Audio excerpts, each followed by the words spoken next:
Vavakesika. Riandamanitra sanakarifanay maso. Misaotranao irapoeran-tsaina izahay. Noho ny fitantanana mahasoa ataonao aminay. Namakivaky ny herinandro iny ary tratra izao alahady andro tsara andro fitsahara.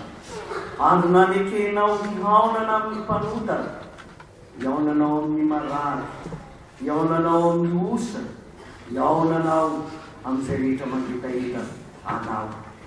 Sotranao zahay fa tsy mba tamby ny vola mankarenanay, na tamby ny fahatsaranay, na tamby ny fantaperanay koa aza, fa famonrampo avy aminao.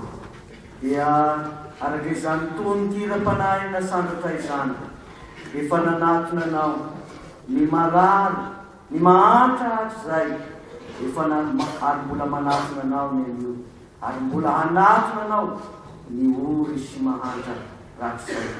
Dia mangataka aminao zahay, atao vitsampanay fa olona mahantra sy ory zahay, ka tsy rehareha foana fa apahafantaro zahay amin'ny alalan'ny fanahinao masina, mba aizanao mandray ny tananay ka hamonjenao anay. Dia misaotra indrindra ny Jesosy Kristy tomponay, andreny tenao ary izahay izao, avia midina ka mitenena aminay araka ny fombanao. Amin'ny anaran'i Jesosy Kristy tomponay, nanaovana izany vavaka izany. Misaotra Jesosy. Amen. Dia fahasinarapantsika indray ny havana amin'ny anaran'i Jesosy Kristy tompo, no nanomezan'Andriamanitra antsika izao fotoana izao, ahafahantsika miaona indray sy mandreny ten'Andriamanitra amin'ity alahady faha-efatra ambin'ny folo manaraka ny TRINITE. Ka ny ten'Andriamanitra izay anjarantsika izay voasoratra ao amin'ny Jaona ny toko fahadimy. Ny filazantsara araka ny Jaona ny toko fahadimy dia ny dimy voalohany ka hatramin'ny dimy faha-efatra ambin'ny folo.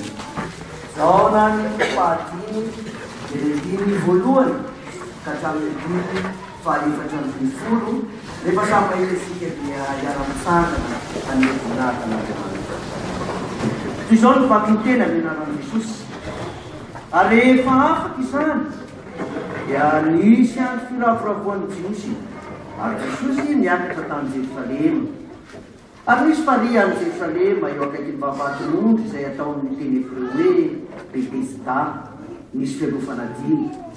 Taona nandreny mararomaro, ny jama, ny mandrina, ny matila. Ary nisy lehilahy anankiray teo izay efa narary 80 taona. Raha nahita azy mamy Jesosy ka nahalala fa efa toy izany ely izy, dia hoy izy taminy, teo sitrana va ianao? Ilay marary namaly azy hoe tompo, raha etsehina ny rano dia tsy mba misy olona andropokay eto amin'ny variana. Nefa raha mandeha aho dia misy olo-kafa misoso teo alohako. Jesosy taminy mitsangana, eto ny fandrianao ka mandehana. Ary miaraka tamin'izay dia sitrana raha lehilahy ka nitondra ny fandriany dia lasa nandeha. Sabata izany andro izany. Hoy ny Jesosy tamin'ilay efa sitrana, sabata ny andro, ka tsy mety raha mitondra ny fandrianao ianao.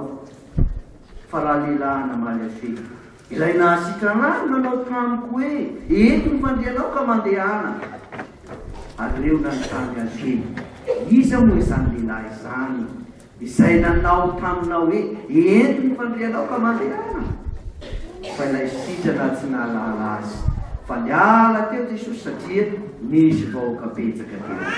Ary rehefa afaka izany dia hita Jesosy teo akanjany tekolo lehilahy, ka hoy izy taminy, iny rehefa sitrana ianao, aza manota intsony, fa nirao hanjoanao izay ratsy noho ny teo. Ray masinao manamasinanay amin'ny fahamarinana, fa mitenao ny fahamarinana. Amen.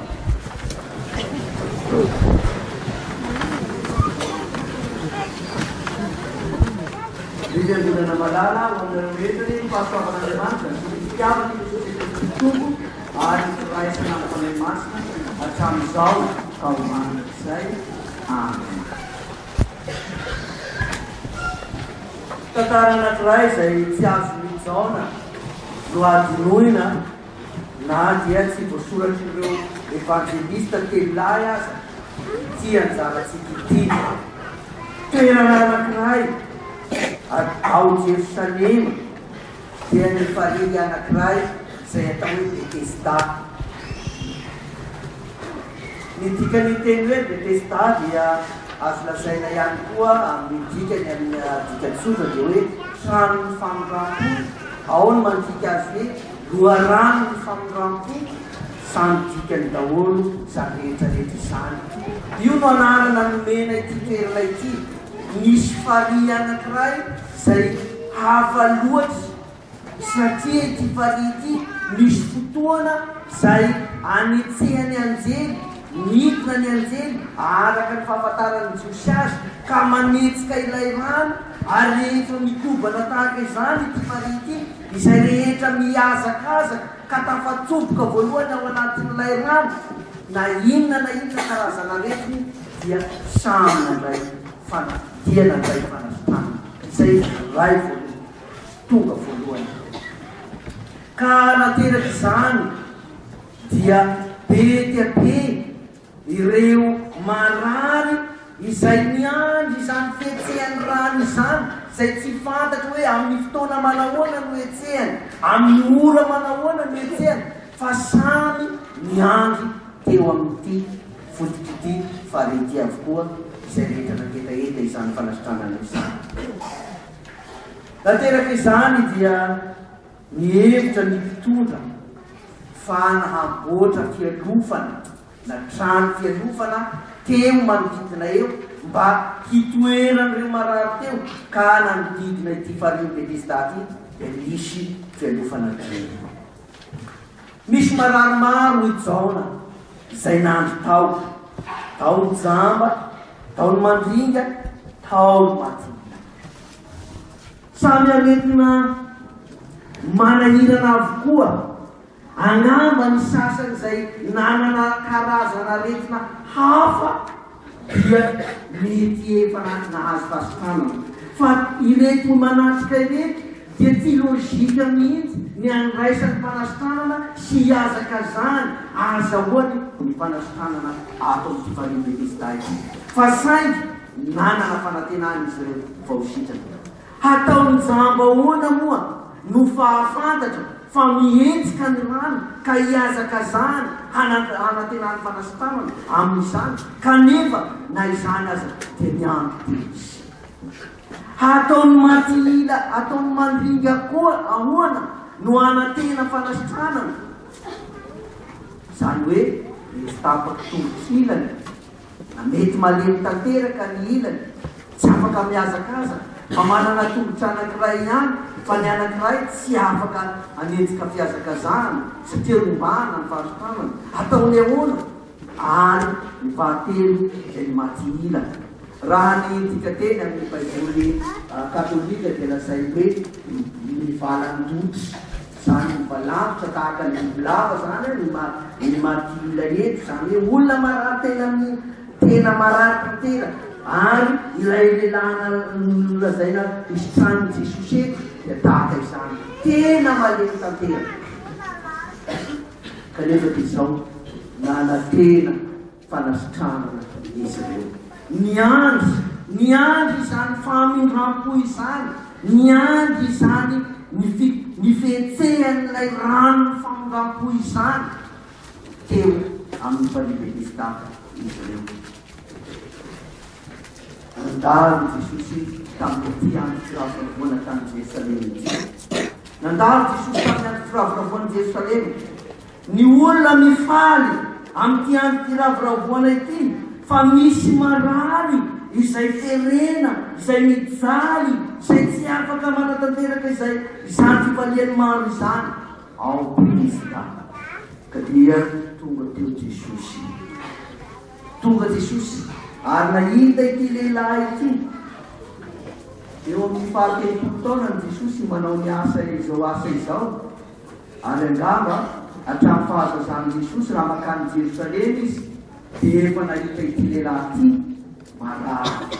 Ary tamin'ity taona ity tonga ny fotoana hanasitrana tonga ny fotoana hanasitranan'Andriamanitra azy ka dia nametrahany Jesosy fanontaniana hoe teo sitrana va ianao. Jesosy nahalala azy fa efa toy izany eny izy ka nametrahany hoe teo sitrana va ianao. Dia hoe raha raha etsena ny rano, raha mba mihetsika ny rano dia tsy misy olona handoka ary raha mba sendra mba tapahainga zaho mba efa tonga eny amoron'ny rano mba efa nanantena azo ilay fasitranana noho ny fahalemena dia misy olokava misosoka eo alohako. Ho Jesosy taminy mitsangana dia tao ny fandrianao ka mitia any an-tranony ary mitsangana izy sabaka izany amin'izany. Inona no ambaran'izao texte izao amintsika? Ny zavatra voalohany resahan'ny texte amintsika dia ny fahalehibeaza ny andro firavoravoana tamin'ny androny eo amin'ny fiangonana Jiosy. Ny fahalehibeaza ny andro firavoravoana izay tsy nataotao foana ary tsy avy miezaka ataon'ny olona mba hisy fety eo amin'ny fiainan'ny olona tsirairay fa fotoana koa amangian'Andriamanitra ny fiangonana izany amin'izany. Fotoana amangian'Andriamanitra ny fiangonana izany amin'izany ary asehon'ny Baiboly mandrakariva ny testamenta vaovao fa Jesosy hatramin'ny 12 taonany nanielohan'izany dia mandeha mandrakariva mamonjy ny andro firavoravoana. Manatanteraka izany mihaona manatrika izany andro firavoravoana izany hanome voninahitran'Andriamanitra sady hitady fitahena amin'Andriamanitra. Tsy iray mandeha no nanatanterahany Jesosy izany fa matetika. Ny lesona omena antsika indray isika dia izao manamaivana ireny andro firavoravoan'ny fiangonana ireny ary mihevitra izany fa tery fotoanatsika.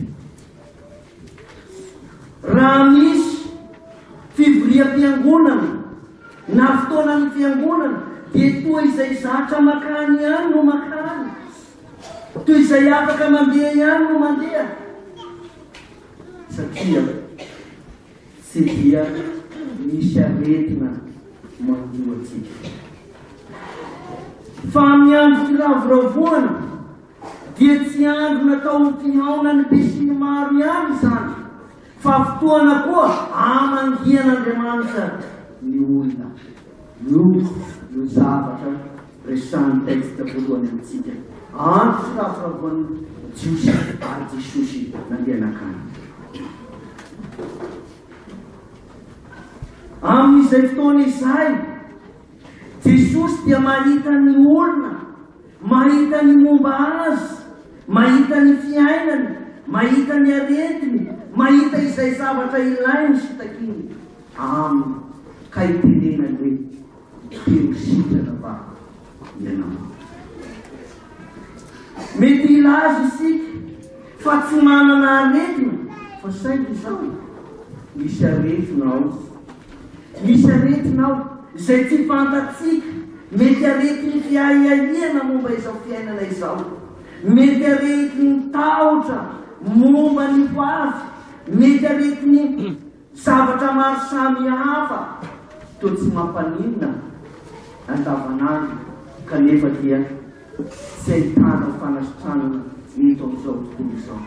Efa mba mitady izany teo amin'ny fiangonana ihany ianao, teo amin'ny fotoam-pivavahana isan'Alahady, fa mety tsy nahita izany ianao. Efa mety mba niazakazaka ihany ianao, mba nandohalika tety amin'ny alitara, mba efa nivavaka teo, fa saingy toa tsy nahita valiny ianao. Fa izao tsarovy izay nataon'i Jesosy. Izy mampianatra. Fa misy andro firavoravoana izay amangiany Jesosy ny olona koa, ary amin'izany dia ahitany olona ny trano ny famondrapo ka niraisany ny famondrapon'Andriamanitra. Ty zazavavy anankiray nifanatitra izao texte izao efa resafo tamin'ny fotoam-pifoazana teny fifoazana tany Abetroka. Ty zazavavy anankiray narary mafy dia nentina tany amin'ny hopitaly tany Ambobe Androy. Rehefa nentina tany izy dia voatery tsy maintsy nividina ary mafimafy ihany ny fandidiana. Dia vita somatsara ny fandidiana tao amin'ny hopitaly Sinoa any Ambobe. Vita ny fandidiana. Rehefa avy eo anefa dia izao ny zavatra nitranga. Afaka 3 andro dia tataka nisy raitra n'ilay nividina. Ilay dokotera-mpandidy anefa tamin'izay fotoana izay ny maraina dia nisy fahorinana azo azy mafy ny reny any an-dafy dia voatery tsy maintsy andeha izy ary dia tsisy afaka nanatateraka ny famindana ny fitsaboana zava-vavy. Izao ny zavatra rehefa niseho izany dia tsy dia izay azo atao kivy ny zokiny ho faty ty zany ity. Ary dia nianena may dia may izy ahoana ny asitrana ny zandro ary satria taizany tompo tao betesita Abetroka ity oereky olona ireky dia niazakazaka ny tady mpiandry fa tsy nahita. Dia misy reny famangy mandehandeha reny témoin de Jéhovah izy dia teneny témoin de Jéhovah no nangalo teo akaiky ny hopitaly ary niazakazaka ity vehivavy ity ty mizoky zazavavy ity nangataka mba hivavaka ao amin'izany ireto olona ireto. Dia nivavaka dia nametra tanana tamin'izany. Vao nametra tanana nefa dia tahaka ny dola miafo ilay mipetany tanana teto ary ilay marary nianihena ny lohany ohatrany mainy dola miafo nianihena ary dia nampoly nieritreretina vao may nilay zokiny ary dia nanontany ny olona teo amin'ny hopitaly ohatrany hoe misy tompy eto Ambobe misy tompy ve dia hoy ny olona misy fa somary lavidavitra. Dia niangavy tonga marary manavitra azy tany dia asakazaka nakany amin'ny tompo saronanao ilay marary saronana lambo satria efa kely ny aina. Rehefa tonga tany amin'ny tompo dia nanaiky ray aman-dreny ny tompo tao Ambobe dia nanome mpiandry telo ny anadà andeha hiasa ity marary ity. Dia amin'ny 2 ora tolakandro vao hiala tany amin'ny tompo nefa ireo mpiandry reny ary tonga tokoa ny mpiandry tokotokony amin'ny telo eo. Dia natao niasa mbola misy aina kely ilay marary.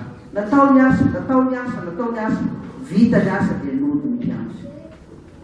Tao miala nianihena ihany ilay marary efa tsy sazy irena intsony ary mamoaka fofona ilay izay mikibo tatana tanteraka. Dia izao tokotokony amin'ny 20 alina dia misy feo miteny kila no anaran'ilay zazavavy.